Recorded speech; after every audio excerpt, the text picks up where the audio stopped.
구약성경 열왕기하 18장 13절에서 25절까지 우리 한 목소리로 함께 봉독하겠습니다.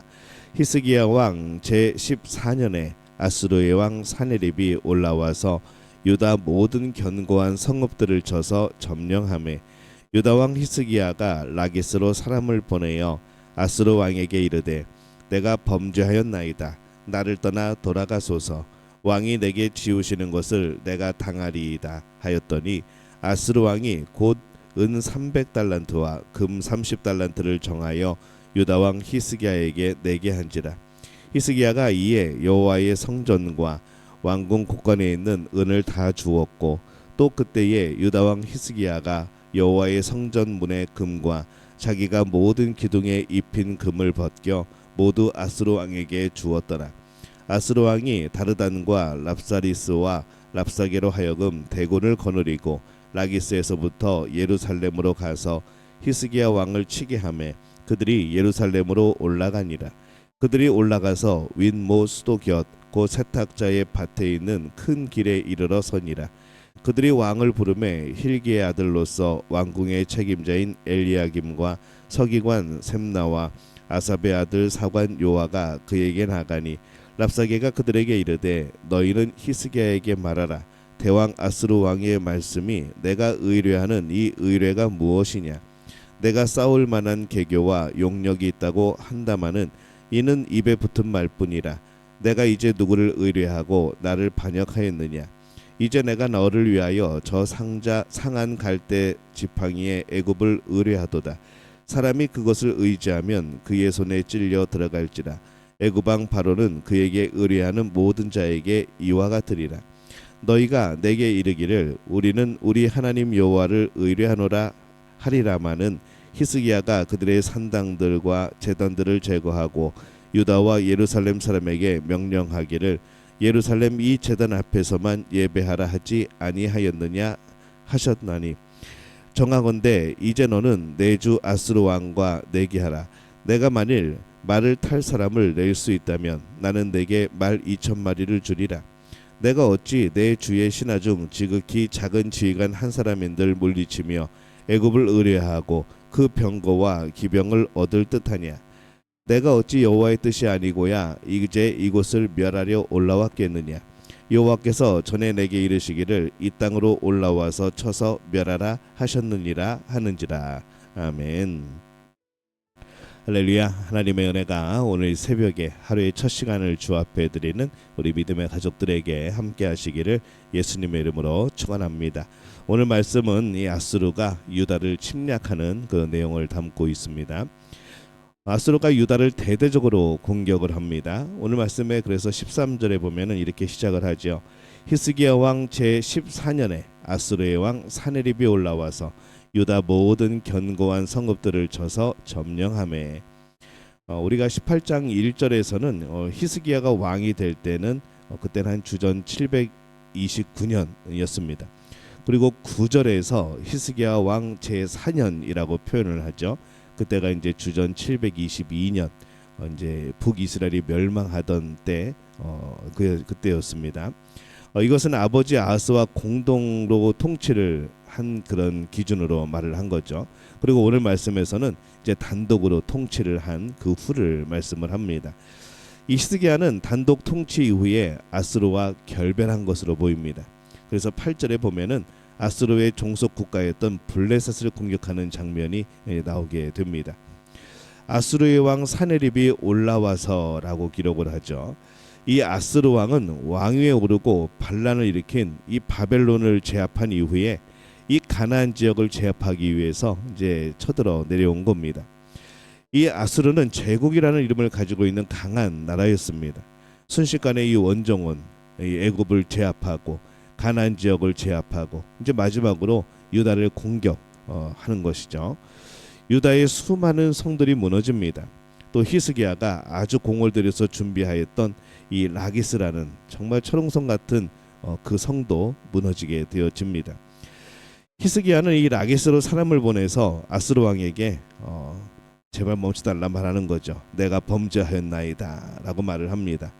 라기스가 무너지고 이제 예루살렘으로 그 포위망이 좁혀오는 이 아수르 군대에 이 히스기야는 급히 화친을 청합니다.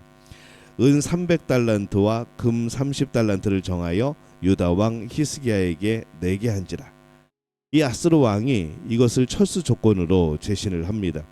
16절에 보면은 또 그때에 유다 왕 히스기야가 여호와의 성전문의 금과 자기가 모든 기둥에 입힌 금을 벗겨 모두 아수르 왕에게 주었더라라고 기록을 합니다. 히스기야는 이 아수르의 그런 압도적인 군사를 이길 수 없는 것을 판단을 했죠. 그리고 모든 방법을 다 동원하여서 이 원하는 양의 은과 또 금을 맞추어서 제공을 합니다. 그런데 이 아수르 왕이 마음이 바뀝니다. 아수르 왕은 자신의 약속을 어기고 쳐들어오는 거죠. 은과 금을 받고서도 철수하지 않고 예루살렘으로 진격을 합니다. 이제 유다는 더 이상 물러설 곳이 없게 되어집니다. 이 아수르의 군대가 예루살렘 인근 도시들을 점령하고 또 예루살렘을 점령하기 위해서 모입니다. 랍사게가 말하죠. 랍사게가 그들에게 이르되 너희는 히스기야에게 말하라. 대왕 아수르의 왕의 말씀이 내가 의뢰하는 이 의뢰가 무엇이냐라고 말을 합니다. 이 아수르 장군 랍사게는 항복을 받아내기 위한 심리전을 펴니다. 예루살렘이 처한 이 심각한 상황에 대해서 말하고 지금 유다가 대체 무엇을 믿고 항복하지 않고 버티는지 묻는 거죠. 애굽을 믿고 버티는가라고 말합니다. 근데 애굽은 쪼개진 갈대 지팡이와 같아서 그것을 의지하면 화를 입을 것이다 주장을 합니다. 근데 그의 말이 맞습니다. 애굽은 이미 아수르 군대에 의해서 전쟁에 패했습니다. 22절에 보면은 너희가 내게 이르기를 우리는 우리 하나님 여호와를 의뢰하노라 하리라마는 히스기야가 그들의 산당들과 제단을 제거하고 유다와 예루살렘 사람에게 명령하기를 예루살렘 이 제단 앞에서만 예배하라 하지 아니하였느냐 하셨나니 이렇게 기록을 합니다. 이 아수르는 유다가 하나님을 의지한다는 것을 잘 알고 있었습니다. 그러나 그가 모르는 것이 있었죠. 히스기야가 그들의 산당들과 제단들을 제거하고 라고 랍사게가 얘기합니다. 이 랍사게는 율법을 몰랐습니다. 그래서 히스기야가 산당들을 제거한 것이 이게 하나님을 노엽게 한 것이 아니냐, 하나님의 법을 어긴 것이냐 아니냐라고 생각을 했던 것이죠. 하나님을 예배하는 산당을 제거하였으니 하나님도 유다를 돕지 않는 것이라 라고 생각을 했습니다.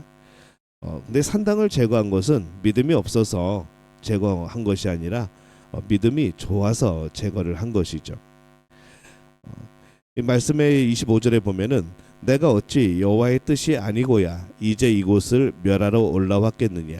여호와께서 전에 내게 이르시기를 이 땅으로 올라와서 쳐서 멸하라 하셨느니라 하는지라.